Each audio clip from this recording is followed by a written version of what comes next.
My years at sea as quartermaster have brought me on many adventures. However, the best is yet to come. Full sail! Let's catch some wind. Olivier, set a course. We're sailing for the assassin's den.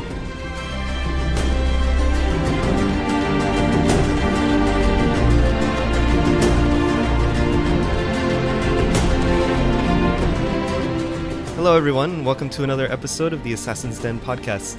I'm your host Loomer. Escoblades has the episode off today. The soundtrack for Assassin's Creed 4 Freedom Cry was finally released a couple weeks ago, and today I'm very excited to be talking to its composer, Olivier Deriviere. Olivier, thank you so much for joining me today. Hopefully I didn't get your name too mispronounced on that. No, it was wonderful. Thank you for having me on your podcast. Very, very happy. Okay, great. Yeah, I'm just very happy that, Freedom Cry has been out for a while, but the soundtrack was just released a couple weeks ago, so definitely check it out on iTunes, Amazon, Google Play. We'll have links in the video description if you want to go check it out. Now, as always, I've collected some community questions to ask Olivier, and so I thought we'd start maybe with this one from Shakulu 101 from Scotland, who asks, did you listen to any of the soundtracks from previous Assassin's Creed games in preparation, or out of curiosity or any other reason, when working on the Freedom Cry soundtrack? And if so, what did you think? Well, yes, I've not listened, but I played the game, so I knew the scores for the very first Assassin's Creed to the third one, because I didn't play the 4 prior to work on Freedom Cry.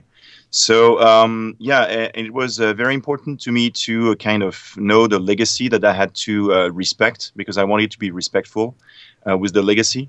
The only thing was that when I first approached the game and when I understood that it was a very different Assassin's Creed than the other ones, because it's not about, the creed against the Templars, but it's much more a personal journey. Then, we went a little bit different for this soundtrack than for the other ones, but definitely yes, we wanted with Ubisoft to keep some of the guitars, let's say, the fact that some strings, that was the kind of the essence of the scores, from Jesper Kyd, and that build up, he built the identity of the Assassin's Creed music, so we wanted to keep a little flavor of what he did. That's very true. And also, Lorne Balfe has more of a kind of more orchestral, Sure. bigger sound. He comes from the background of working on a lot of movies with Hans Zimmer and stuff, and you can hear kind of that bigger sound in the soundtrack as well, I think. Yes. In addition to like the guitars that Jesper Yes. obviously used a lot. Yeah, it's really interesting. Assassin's Creed 4 has the most composers of any game, because you have Brian Tyler doing the main game, Joe Henson and Alexis Smith doing the multiplayer, and then you doing the DLC, as opposed to, if you step back one game, Lorne Balfe did everything.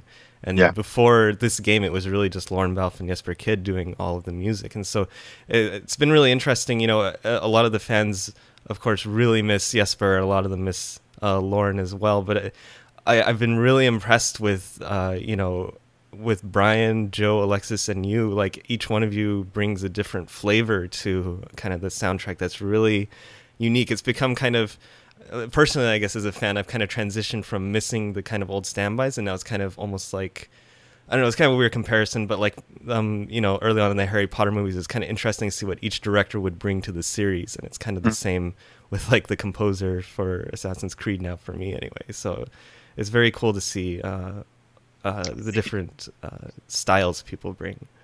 Yes, and I think it was a sort of a goal to Ubisoft to do something different from one assassin to another. It's kind of makes sense to have different composers now, because the main character is always changing. So there is room, to explore with different artistic approach. So I think it's kind of clever.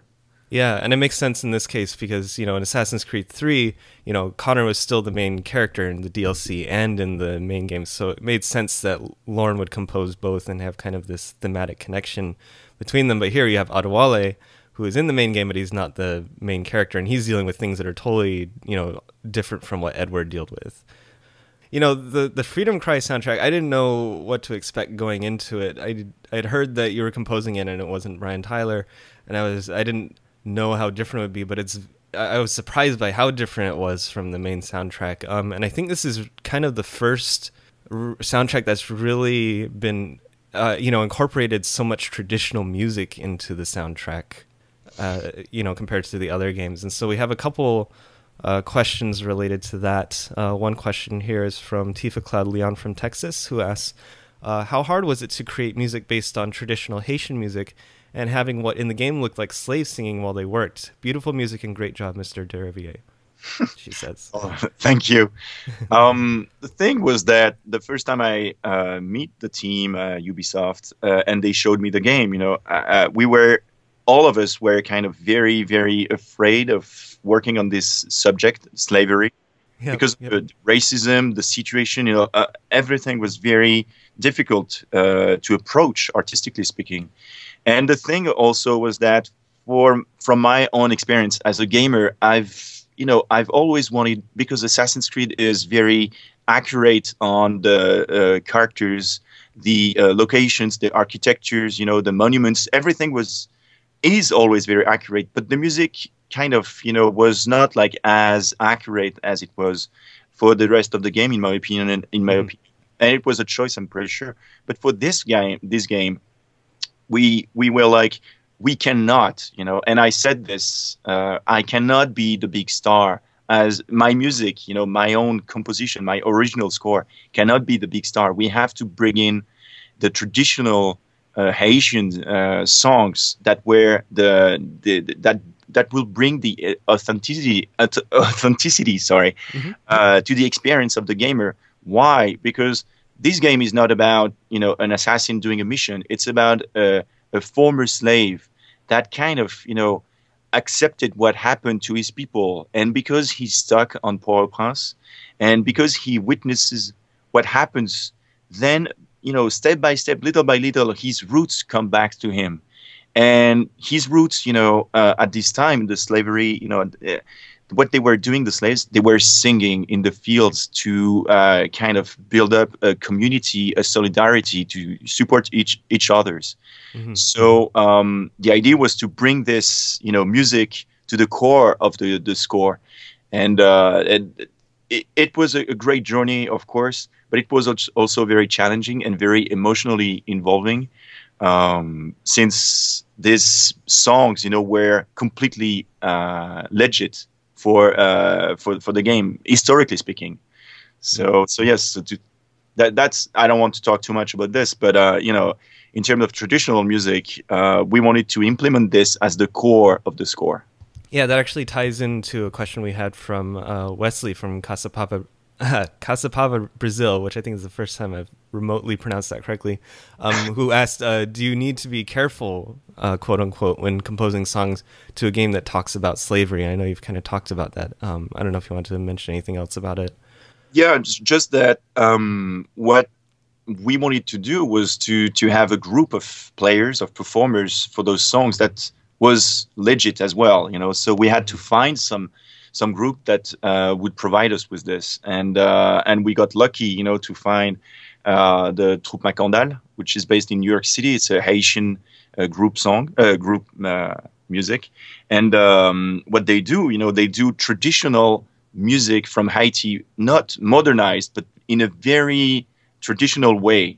And that was why we were very happy, because the time was so short, to find them. It was great, because we didn't want also, the players and Haitian people, real Haitian people from nowadays, to feel hurt, by the kind of, we're going to entertain them with something that might be like the music from Haiti. No, we want it to be like, this is legit. This is what happened at that time.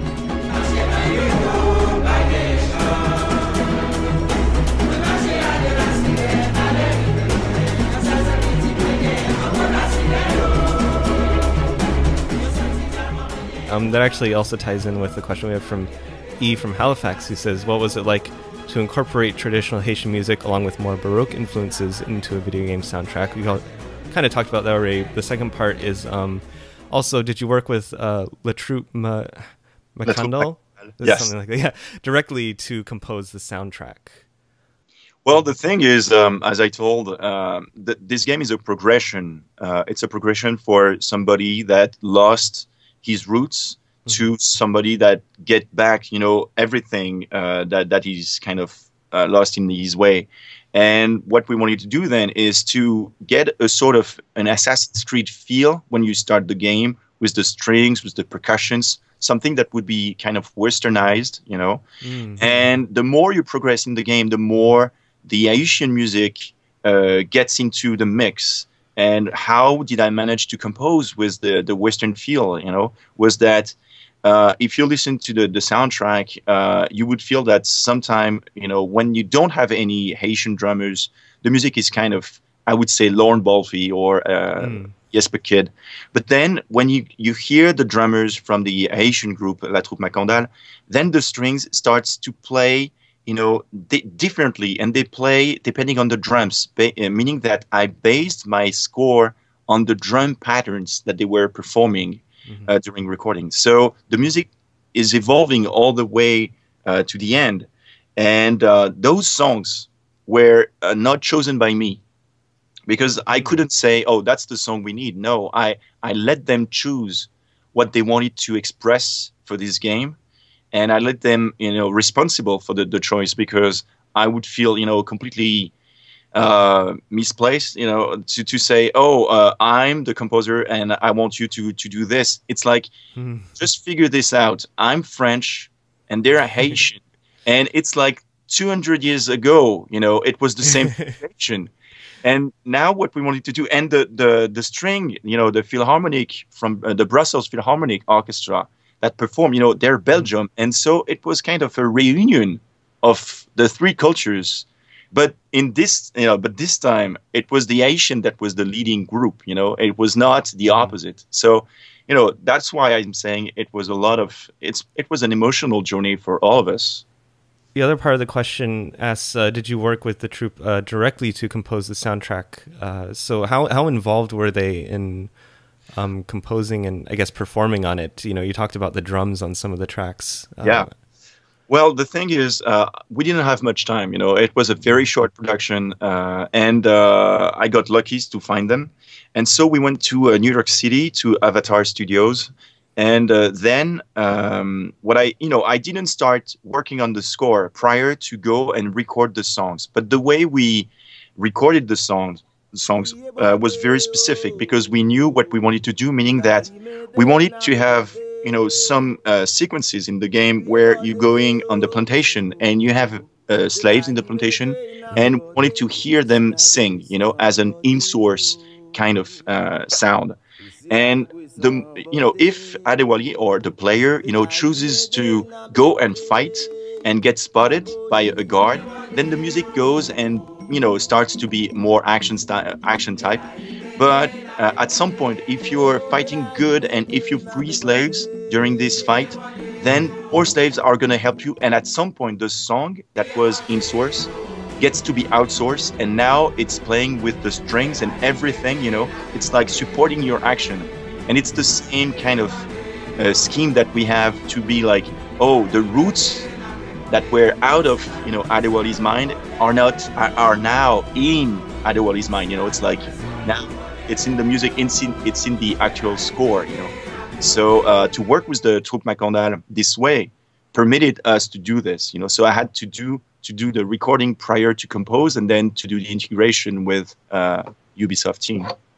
Yeah, the moment when I first heard the slaves singing in the plantation was really, I think that was the biggest moment that really pulled me into a different place. I think, Freedom Cry visually looks fairly similar to the main Assassin's Creed 4 game. Gameplay wise, they've integrated the slaves in some different ways, but it's still the same basic mechanics. And so really, I think, for me anyway, the score is the biggest difference between the main game and the DLC, besides the story, of course. So it was really that moment where I was like, oh wow, it's audio has such a way of just transporting you to different places sometimes, and that was a really cool moment when they just came across them, because there were plantations in the main game, but this was had a totally different feel just because of this simple audio change. I was really impressed by it. Oh, thank you. Yeah, sure. So I'm curious. you know, what the troops' reaction was to, you know, when you brought them the idea, and if what they thought of the finished product, or if they've played the game. Have you heard anything about their reaction to this? Well, it's kind of we did the recording in last July, and the game came out last November, and the soundtrack just a few weeks ago. And so what I can say is that they're very happy with the recording. They're very happy to have been participating with such project. I don't know if they played the game. This I don't know. But I know that they were very, very involved. They wanted to share the more they could the Haitian culture. They wanted, and I wanted to respect that. And this is what really worked between all of us, because, and I say all of us with Ubisoft, because Ubisoft was very willing to do the same. So I'm pretty sure that if some of them go to YouTube and see what happens, because basically I don't know if they have a console or if they play any video games, but I'm pretty sure they would be very happy, because they were so involved in engaging into providing the best. It's so wonderful when you play, as you said, you can hear it. Yeah, and it's really great. I love the idea of them like wanting to share their culture and everything, because that's one thing I really love. One of the things I love most about this series is, it gets, at least I'm only speaking for myself, but it exposes me to a lot of cultures, historical events that I otherwise wouldn't really have a whole lot of incentive or desire to kind of seek out. But suddenly, I'm driving on the freeway and I'm listening to some traditional Haitian songs, like as I'm driving down, and there's like no real way I would end up in that scenario except through, well, really through the Assassin's Creed series, I think. So it's really wonderful.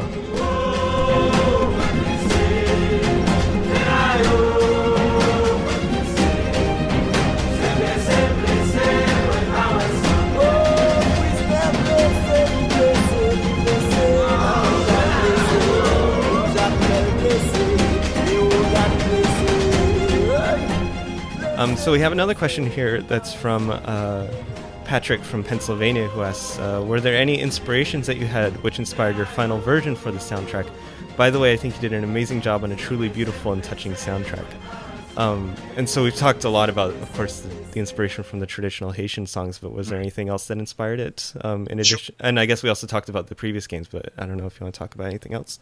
Well, the first, to me, because, as a composer, as a creator, I need to be inspired, besides the fact that we want it to be authentic with the music, the traditional song. And the most inspiring aspect of the game is, of course, Adewale and his personal journey. And it was, when you're on a boat or when you're on in Port-au-Prince, roaming, and you don't do anything, then I would say ambient track comes in.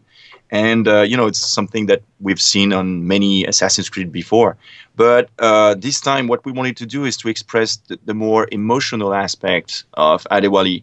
And when he's on the boat and when you're on the sea, the music is very kind of almost lyrical, because we wanted to kind of be inside this former slave head and be like, wow, I'm on a boat and it's the freedom. I can go and do whatever I want. And we wanted to not to call it for adventure, but for freedom. Like, wow, it's beautiful to be free.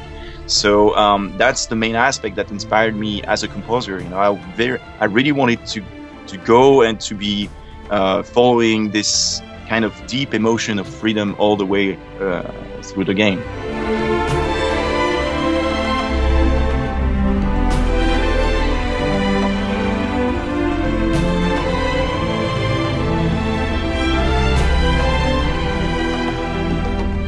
So this might be a good time actually for our top voted question, who comes from, this question comes from Aftermath from Jobia Town, which I'm pretty sure is not a real place.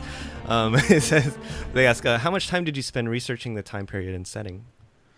Well, so that was crazy, because I got in touch with them like in last June, 2013.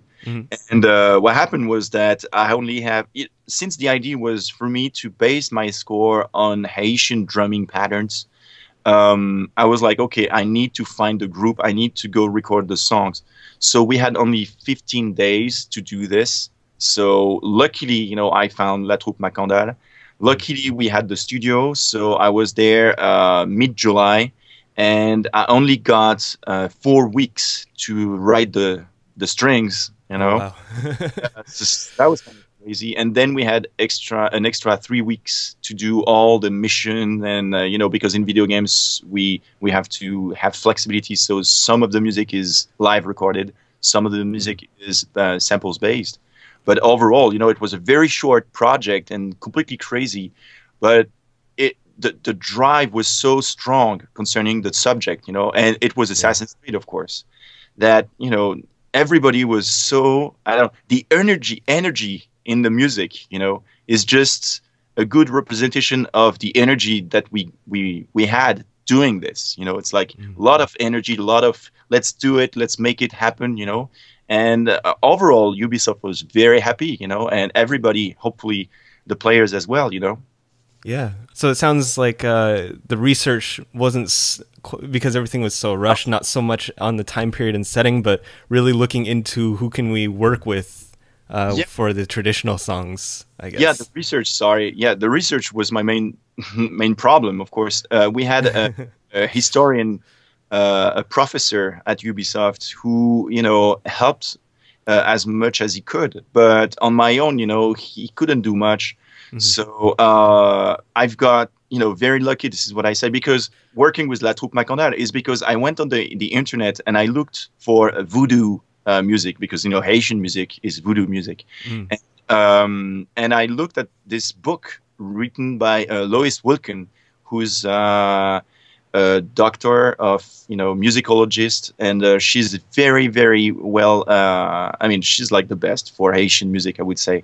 And when I started discussing with her, she said, I have this group called La Troupe Makandal that can perform for you the songs that we are talking about right now, So luck was part of the project, like Yeah. how it happened, but it happened, and I'm very happy, very thankful. It's great. It's great. Cool. So we have one more question. I think this will be a good one to wrap up the podcast on. This is a question from Your Humble Templar, which is a nice nod to AC Initiates. And they ask, which track in Freedom... Oh, okay, sorry. The grammar is a little off on this. Basically, they're asking which track in Freedom Cry is the one you like the most and why. Whoa, it's very difficult to ask this to any composer, to a composer. It's like asking a parent, what kids he likes most. I would say that the very first track, the Root, it's Alexis Monvalino, the singer, soloist, and I think besides the fact it's not as engaging as the other ones because there is no drums. There is just at the very beginning something kind of strong and kind of very disastrous in the music. I mean, it's like terrible when you start but then it comes and starts to be very melancholic and very deep and very strong. And why do I like this more maybe than the other ones? I'm pretty sure it's not the case, but let's say it's this one. It's because it's a traditional song against, I would say, my own writing, and the two together are doing a communion. It's like if you listen to this song, you will hear the voice going on its own and the strings doing something different, but the two together works like perfectly. And this is what I like because it represents the game. It represents the fact that you have traditional and you have feelings, emotions all together to explain what's going to happen in Freedom Cry. Yeah, and it's also significant in the game itself because this is this is when the title reveal comes up, and it's when the strings kind of break. They kind of soar up out of the first section of the song is when it comes up, and it's just a really nice moment. I really love that.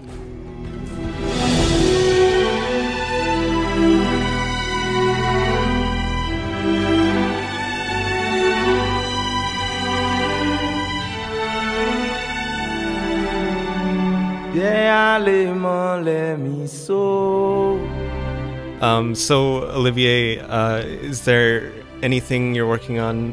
What can we expect from you coming up? Is there anything you're working on you can talk about? You know, this world of gaming, it's a whole secret. Yeah. No, I can't tell you exactly what I'm working on. It's going to be different, way different. And this is what I like to do. You know, I like to do different things. Before Assassin's Creed, I did Remember Me, which is a futuristic game. And now it's going to be completely different, yes. So expect to be surprised. Okay, great. Well, Remember Me is actually, I believe, still free on PlayStation Plus. So if you have a PS3 and PS Plus, be sure to download it and check it out. I haven't gotten around to it. I'm really excited to try it, though. I've been looking forward to that ever since I saw the first trailer for it. And so if you want to keep up with Olivier, and you know, I'm sure he'll announce on, you know, his usual channels what he's working on. You can follow Olivier on his website, which is olivierderiviere.com, on Twitter at @oderiviere, and then on Facebook is facebook.com/olivierderiviere.official. I believe is final. So with that, I think we will wrap up the episode. So thank you so much for joining again and taking the fans' questions and answering them. It was a real pleasure. Thank you for the invitation. Thank you for the interest from the fan and everybody. You know, I hope you will enjoy the game and the music. Yeah, definitely. So as I mentioned before, we'll have links in the video description where you can check out the soundtrack now that it's available. You can keep up with future podcasts by subscribing to my YouTube channel here at youtube.com/loomer979.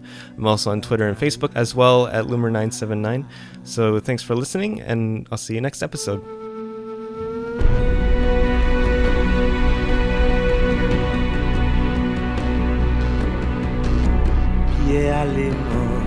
Les misous, batala.